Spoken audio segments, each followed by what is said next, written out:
അയ്യോ കിങ്ങിണി വന്ന് മോളെ വേണ്ടടി കിങ്ങിണി വന്നടി. ഇവിടെ കിങ്ങിണി മോള് വന്നോ? കിങ്ങിണി മോക്ക് കഴിക്കാൻ എന്തെങ്കിലും കൊടുക്കടി. എനിക്ക് കഴിക്കാനൊന്നും വേണ്ട. അതെന്താ മോളെ? മോൾ അതിന് ഉച്ചയ്ക്കൊന്നും കഴിച്ചില്ലല്ലോ. ദേ ഇപ്പൊ വൈകിട്ട് 7 മണിയാകാറായി. മോള് ഇതുവരെ ഇവിടെ ഇല്ലായിരുന്നല്ലോ. മോൾ എവിടെ പോയിക്കോയിരുന്നു? അതൊക്കെ എന്താ നിങ്ങൾ അറിയേണ്ട ആവശ്യം? ഞാൻ എനിക്ക് ഇഷ്ടമുള്ളിടത്ത് ഞാൻ പോകും. നിങ്ങളാണ് എന്നെ വിളിച്ചു വരുത്തിയത്. ഞാൻ ആ ആന്റി അടുത്ത് ഇരിക്കുമായിരുന്നു. എന്നെ അവിടുത്തെ ആരോ എന്നെ പിടിച്ചു വലിക്കുന്നോ എനിക്ക് തോന്നി. നിങ്ങളാണ് എന്നെ പിടിച്ചു വലിച്ചത്. ഇത് എന്തൊക്കെയാ മോളെ നീ പറയുന്നത്? കാര്യമാക്കണ്ട, മോൾ അങ്ങനൊക്കെ പറയും. തിരുമേനി പറഞ്ഞത് ഓർമ്മയുണ്ടല്ലോ. ഞാൻ ചോദിച്ചിട്ടില്ലേ നിങ്ങൾ ആരും എന്നെ വിളിച്ചു വരുത്തി ഇവിടെ? എന്താണ് ചെക്ക? മോളെ അവനൊന്നും ചെയ്യില്ല നീ. ഒരു ഫോട്ടോ കൊണ്ട് വെച്ചിരിക്കുന്നു. ഇപ്പൊ ഞാൻ കാണിച്ചു തരാം. അയ്യോ അമ്മ അവള് കാണിച്ചത് കണ്ടോ? ആ ഫോട്ടോ എടുത്ത് ഒറ്റ ഏറ്. ഇനി ഇവിടെ ഇരിക്കുന്ന പന്തിയല്ല. ഉപ്പു എഴുന്നേറ്റോടാ. എന്ത് കഴിക്കാൻ ഉണ്ടാക്കിയത്? മോക്ക് ഇഷ്ടപ്പെട്ട ഉപ്പുമാവും കടലക്കറി ഉണ്ടാക്കി. ഞാൻ അടുക്കളോട്ട് വരട്ടെ, ഞാൻ പോയി കഴിക്കട്ടെ. ഓ അത്ര കുഴപ്പമൊന്നും ഇല്ലെന്ന് തോന്നുന്നു മോള്. എന്നാലും അമ്മ നമുക്ക് എന്ത് ദേഷ്യം ഇത്. ഫോട്ടോ എടുത്തെറിഞ്ഞ കണ്ടില്ലേ?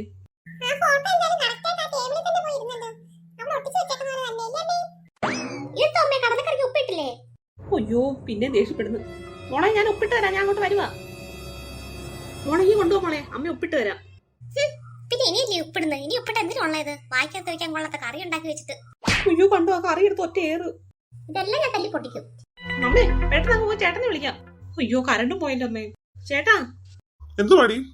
ഞാൻ കുളിക്കുമായിരുന്നു. മോനെ ആകെപ്പാടെ പ്രശ്നമായി. രണ്ട് കിങ്ങിണി മോള് വന്ന് അവൾ ആകെപ്പാടെ വയലന്റ് ആയിട്ട് നിൽക്കുക. സാധനങ്ങളെല്ലാം പറക്കി എറിയുന്നു. അടുക്കളയിൽ കുറെ സാധനങ്ങളൊക്കെ തല്ലി പൊട്ടിക്കോള്. ചേട്ടാ ഇപ്പൊ തന്നെ ആ തിരുമേനി വിളിച്ചു വരുത്ത്, അല്ലാതെ നടക്കത്തില്ല. കിങ്ങിണി മോൾ എന്നിട്ട് എപ്പോഴാ വന്നത്? അവളിപ്പോ വന്നിട്ട് ഒരു 10-15 മിനിറ്റ് ആയതേ ഉള്ളൂ. ഞാൻ ആ തിരുമേനി ഒന്ന് വിളിക്കട്ടെ. ഹലോ, ആ ഓഫീസാണോ? തിരുമേനി ഉണ്ടോ അവിടെ? ആ തിരുമേനിയോടൊന്ന് ഇങ്ങോട്ട് വരാൻ പറയുമോ? കിങ്ങിണി എന്ന് പറഞ്ഞൊരു കുട്ടിയെ വന്നിട്ട് നോക്കിയായിരുന്നു. ആ കിങ്ങിണി ആ മനസ്സിലായല്ലേ. ആ ഇതേ മോളാണെങ്കിൽ ഇപ്പൊ ആകെപ്പാടെ വയലന്റായിട്ട് നിൽക്കുക. പെട്ടെന്നൊന്ന് വരാൻ പറയുമോ? ആ ശരി. വരൂ ചേട്ടാ തിരുമേനി. തിരുമേനിയായിട്ട് ഉടൻ തന്നെ പുറപ്പെടാന്ന് പറഞ്ഞു. അയ്യോ എന്ത് പറ്റിയതാ ഡ്രൈവറെ കാറിന്? ഇനിയിപ്പോ വർക്ക്ഷോപ്പിൽ നാളെ വിളിക്കാതെ പറ്റത്തില്ല തിരുമേനി. അയ്യോ തിരുമേനി ഇല്ല നിൽക്കുന്നത്. തിരുമേനി എന്നെ ഓർമ്മയുണ്ടോ? അതാരാ ബൈക്കില്? എവിടെയോ കണ്ടു മറന്നുപോലെ. എടാ നീ ആയിരുന്നോടാ സണ്ണിക്കുട്ടാ? ഓ തിരുമേനി കണ്ടിട്ട് എത്ര നാളായി.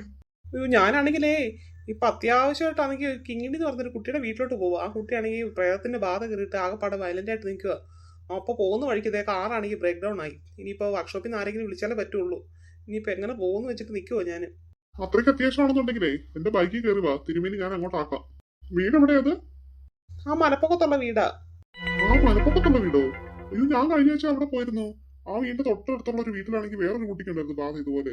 അപ്പോ ഞാൻ അവിടെ ചെന്ന്, കുട്ടിക്ക് ബാധയൊന്നും ഇല്ലായിരുന്നു. അപ്പൊ അവരുടെ വീട്ടിലിങ്ങനെ ചെറിയൊരു ബാധ പോലെ വന്ന് ഞാൻ പിന്നെ അവിടെ ചെന്ന് അതൊക്കെ സോൾവ് ചെയ്തിട്ടാ പോകുന്നത്. ആഹാ നീ അവിടെ പോയിട്ടുണ്ടായിരുന്നോ? എന്നാ പിന്നെ എന്റെ ആവശ്യമില്ലായിരുന്നല്ലോടാ. നീ തന്നെ എല്ലാം കൈകാര്യം ചെയ്തോളുമായിരുന്നല്ലോ. എന്താ തിരുമേനി കൂടെ വാ, നമുക്ക് ഒത്തുപോകാം. കുട്ടി ഇവിടെ വന്നിരിക്കൂ. ഇല്ല, എന്നെ പിടിച്ചിരിക്കാൻ നോക്കണ്ട. കുട്ടി ഈ ബൈബിളിനകത്തൊക്കെ ഒന്ന് തൊട്ടെ. ഇല്ല, hide and seek, hide and seek. ആ ബൈബിള് കുട്ടിയുടെ തലയിലോട്ട് കൊണ്ട് വെച്ചേ. അയ്യോ കുന്തമണ്ടി ഞാൻ ഈ തീർത്ഥം കുടയാൻ പോവാ. വേണ്ട, എന്റെ നേരത്ത് കുടയരുത്. Hide and seek.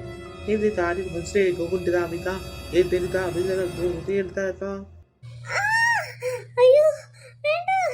കുട്ടി ഇവിടെ വന്നിരിക്കാനാ പറഞ്ഞത്. ഇല്ല ഇല്ല. കുട്ടി ഇവിടെ വന്നിരുന്നേ. ഹൈഡ് ആൻഡ് സീക്ക്,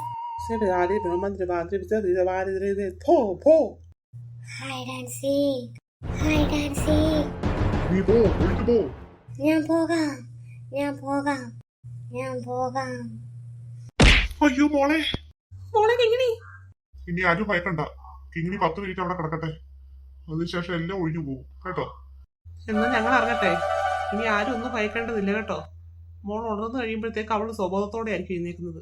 ഒരുപാട് നന്ദി തിരുമേനി. രണ്ടുപേർക്കും ഒരുപാട് നന്ദി. എന്നാ ശരി, ഞങ്ങൾ ഇറങ്ങുവാ. ആ മോളെ എഴുന്നേറ്റോ?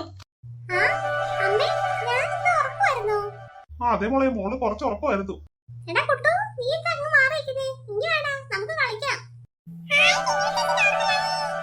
ഓ എന്തായാലും സമാധാനമായി.